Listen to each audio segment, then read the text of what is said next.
Have you ever been judged by your appearance, only to prove everyone wrong in the most spectacular way? Today's story will leave you speechless, and remind you why you should never judge a book by its cover. If this kind of real-life inspiration moves you, hit that like button and subscribe for more incredible stories that show the unexpected turns life can take. Marcus Wheeler pulled his weathered pickup truck into the circular driveway of the Westlake estate, a property so grand it seemed to touch the clouds. The sprawling $8 million mansion stood like a monument to success, its windows gleaming in the California sunshine. He glanced at the child seat in his rearview mirror, where 5-year-old Lily slept peacefully, her small chest rising and falling with each breath. Her dark curls framed a face so much like her mother's that sometimes it hurt to look at her. "We're here, sweetheart," Marcus whispered, though he didn't wake her. This was just a viewing, a dream, really. But dreams were important, especially when they were all you had left. The journey to this moment had been long and winding. Just 7 years ago, Marcus had been working double shifts at construction sites across the city, saving every penny he could while tinkering with solar panel designs in the tiny garage of his rented apartment. Emma, his wife and greatest supporter, had believed in him when no one else did. "Your mind works differently, Marcus," she would say. "You see solutions where others see problems." As he stepped out of the truck, Marcus smoothed down his faded jeans and checked that his button-up shirt was tucked in properly. He hadn't had time to change after his shift at the construction site. Dust still clung to his work boots, and his hands, though scrubbed clean, bore the calluses of a decade of hard labor. He wore these marks with pride, they were the physical testament to his journey. Cynthia Blackwell, the real estate agent, was waiting at the entrance. Her smile faltered when she saw Marcus approach alone. She was impeccably dressed in a tailored navy suit, her blonde hair pulled back in a sleek ponytail, diamond earrings catching the light with every slight movement of her head. "Mr. Wheeler?" she asked, her voice tinged with doubt. Her eyes darted to the truck, then back to him, taking in his appearance with a barely concealed grimace. She clutched her leather portfolio tighter, as if protecting it from contamination. "Yes, that's me. I called about the viewing." Marcus extended his hand, which she shook with obvious reluctance, her grip loose and fleeting. "Of course. She cleared her throat. "I was expecting you to arrive with your financial advisor or perhaps your partner." Marcus felt the familiar weight of judgment settle on his shoulders. It was a weight he had carried most of his life, first as the son of a struggling single father in a wealthy school district, then as a scholarship student surrounded by legacy admissions at university, and now as a widower trying to give his daughter the life her mother had dreamed for her. "It's just me and my daughter today. She's asleep in the car. I hope that's okay." Cynthia's professional mask slipped for just a moment, revealing a flash of amusement. "Well, this is quite an exclusive property, Mr. Wheeler. The owners are only interested in serious buyers who can move quickly. The asking price is $8 million. The way she emphasized the amount made it clear she thought it was beyond his reach, a fantasy he had no business entertaining. "I understand," Marcus said quietly. "I'd still like to see it, if that's all right." She gave him a patronizing smile. "Of course. Everyone's entitled to dream." As they walked through the grand entrance hall, with its soaring ceilings and marble floors, Marcus felt both out of place and strangely at home. He ran his fingers along a mahogany banister, appreciating the craftsmanship in a way few buyers would. His father had been a carpenter, teaching Marcus to respect the art of creation from the time he was old enough to hold a hammer. The main living area features imported Italian marble, Cynthia recited mechanically, clearly going through the motions for what she considered a waste of time. The kitchen was designed by Marcello Vincenti, Marcus finished. "I recognize his work. The integration of the cooking island with the dining space is his signature." Cynthia blinked in surprise.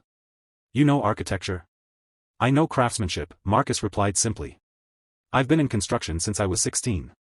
His mind flashed back to those early days, working summers and weekends with his father, learning the secrets hidden in wood grain and stone. Those lessons had served him well when he began designing his revolutionary solar panels, understanding how materials behaved under stress, how to maximize efficiency through thoughtful design. They continued through the house, with Marcus asking detailed questions about the foundation, the electrical systems, and the quality of the woodwork. With each question, Cynthia's responses grew more clipped, her patience visibly thinning. "The wiring in a house this size must be complex," Marcus observed, examining a panel hidden discreetly behind a decorative wall section. "Is it on a smart system?" "Yes," Cynthia replied, surprise evident in her voice. "The entire property can be controlled via an app. Lighting, security, climate, everything." Marcus nodded appreciatively. "Good. That would make integration easier." "Integration?"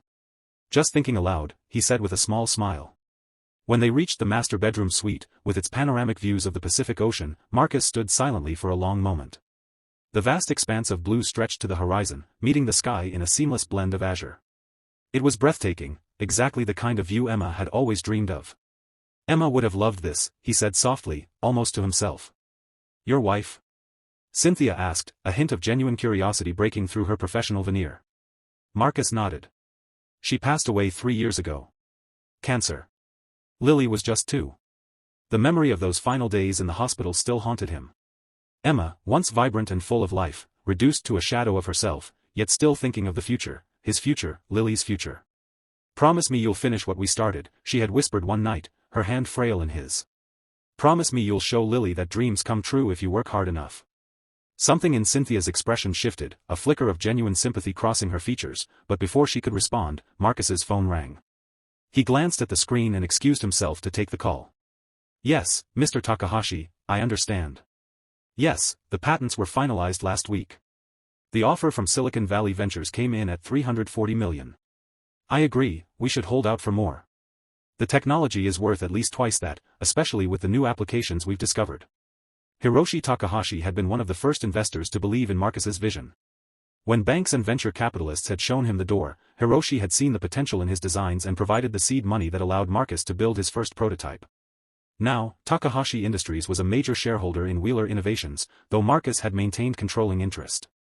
When he ended the call, he found Cynthia staring at him, her perfectly sculpted eyebrows raised in confusion. Sorry about that, Marcus said. Business never stops, even on house hunting days. Mr. Wheeler, Cynthia began carefully, may I ask what you do for a living? Marcus smiled slightly.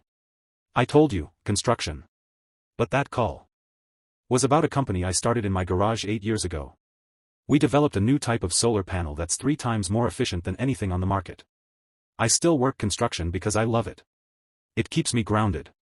He didn't mention that he now owned the construction company, having purchased it from his former boss 2 years ago when the man wanted to retire. He didn't mention that he continued to work alongside his employees because he believed a good leader should understand every aspect of the business. Some things were private, sacred even. Cynthia's face flushed. I see. And the truck was my father's. He taught me everything I know about building things. I drive it to honor him.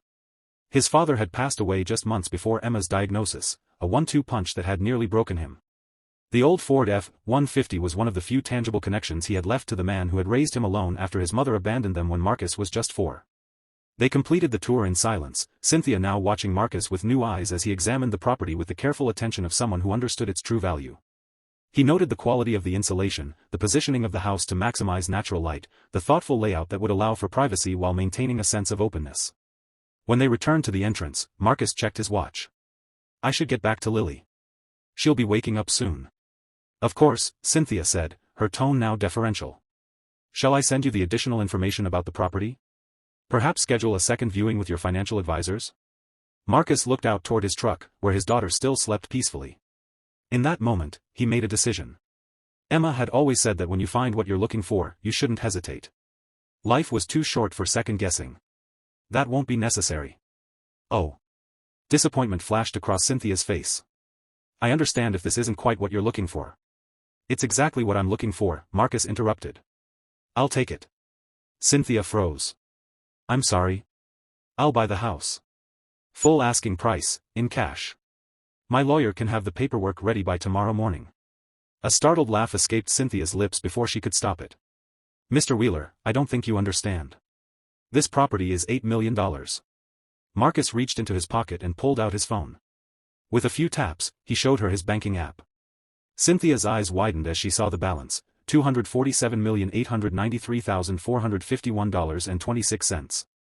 I understand perfectly, Marcus said quietly. What I don't think you understood is that appearances can be deceiving. The balance represented only a fraction of his wealth. Most of his assets were tied up in his company, in real estate investments, in the charitable foundation he had established in Emma's name. Money had never been the goal, it was merely a tool, a means to fulfill the promises he had made to the people he loved. Cynthia's face drained of color. I apologize for my behavior earlier. It was unprofessional of me to. It's all right, Marcus said, though they both knew it wasn't. We all make judgments. The important thing is learning from them. As if on cue, a small voice called out from the truck. Daddy? Excuse me, Marcus said. My daughter's awake. He walked back to the truck and opened the door, lifting Lily into his arms. Her sleepy eyes took in the massive house before them, widening with childlike wonder. She was dressed in simple jeans and a t-shirt featuring her favorite cartoon character, her curly hair wild from her nap. "Is this our new home, Daddy?" she asked, her voice still thick with sleep. "What do you think, sweetheart? Do you like it?" Lily studied the house seriously, her small brow furrowed in concentration, then looked back at her father. "Will Mommy be able to see us from heaven if we live here?" Marcus's throat tightened. It was moments like these that reminded him how perceptive children could be, how they cut straight to the heart of what mattered. "I think so, Lily. It's pretty high up." "Then I like it," she declared, resting her head on his shoulder. Marcus carried his daughter back to where Cynthia stood, visibly trying to compose herself. The real estate agent's eyes were softer now, her professional armor cracked by the simple interaction between father and daughter. "Ms. Blackwell, this is my daughter, Lily." "Lily, can you say hello to Ms. Blackwell?" "Hello," Lily said shyly, partially hiding her face against her father's shoulder. "Are you selling us this castle?" Cynthia's professional mask cracked completely, replaced by a genuine smile. "Yes, I am. And I think you and your daddy are going to be very happy here." "I think so too," Marcus agreed. "Sometimes the things we need find us when we least expect them." The following weeks were a whirlwind of paperwork, planning, and preparation. True to his word, Marcus paid for the property in full, no financing required. The previous owners, a celebrity couple in the midst of a messy divorce, were thrilled to complete the sale quickly and without complications. Marcus hired a team of contractors, many from his own company, to make modifications to the house. Solar panels were installed on the roof and integrated into the windows, making the property almost entirely self-sufficient. A state-of-the-art security system was implemented, with particular attention paid to the wing where Lily would live. And in the east wing, overlooking the ocean, he established a memorial room for Emma, filled with photographs, her favorite books, and the paintings she had created during her brief time as an art student. Throughout the renovation process, Marcus continued to work his regular shifts at construction sites, arriving in his father's old truck, his hands dirty, his spirit unbowed. His employees respected him not because of his wealth, but because of his work ethic and his unwavering integrity. 3 months after the initial viewing, Marcus and Lily Wheeler moved into their new home. The night before the move, they visited Emma's grave, bringing fresh flowers and sharing their news. "We found a castle, Mommy," Lily said, placing a daisy on the headstone. "Daddy says you can see us from there."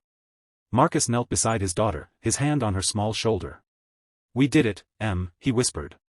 "Just like we planned. I just wish you were here to see it." The massive estate that once seemed like an impossible dream became the foundation for their new beginning.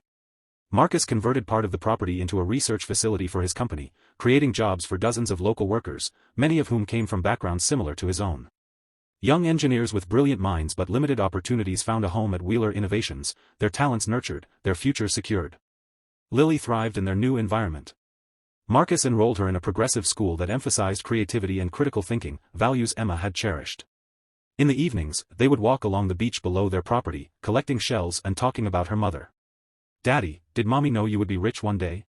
Lily asked one evening, as they watched the sunset paint the sky in shades of orange and pink. Marcus smiled, remembering Emma's unwavering faith in him. "She knew I would try my hardest to make our dreams come true. And that's what matters, not the money, but the trying." And Cynthia Blackwell? She learned a lesson that transformed her career and her life. She never again judged a client by their appearance or assumed she knew their story. In fact, she and Marcus eventually became friends, with Cynthia helping him establish a foundation in Emma's name to support single parents battling cancer. 6 months after moving in, Marcus hosted a gala fundraiser for the Emma Wheeler Foundation at his estate. The event attracted celebrities, business leaders, and philanthropists from across the country. Standing at the podium, with Lily by his side, Marcus addressed the crowd. "My wife once told me that success isn't measured by what you have, but by what you give back," he said, his voice steady despite the emotion behind his words. "Tonight, we're not just raising money for cancer research. We're creating a support network for families who are fighting the battle we fought, and for the single parents who, like me, found themselves navigating a world that sometimes seems designed to make you fail." The foundation's first initiative was to provide housing assistance for single parents whose children were undergoing cancer treatment. The second was a scholarship program for children who had lost a parent to the disease. And the third was a research grant focused specifically on the rare form of cancer that had taken Emma's life. As the years passed, the mansion on the hill became more than just a home. It became a symbol of possibility, a reminder that sometimes, the person others laugh at today might be the one changing the world tomorrow. Marcus Wheeler, once dismissed by a real estate agent because of his dusty boots and old truck, became known as one of the most innovative minds in renewable energy and one of the most generous philanthropists in California. And every evening, without fail, he and Lily watched the sunset from their home, feeling a little closer to the stars, a little closer to Emma, and infinitely grateful for second chances. 10 years after that fateful house viewing, Cynthia Blackwell received an invitation to Lily's 15th birthday celebration.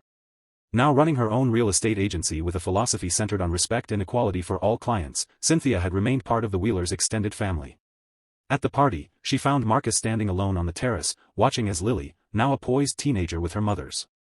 At the party, she found Marcus standing alone on the terrace, watching as Lily, now a poised teenager with her mother's artistic talent and her father's quiet determination, laughed with friends by the pool.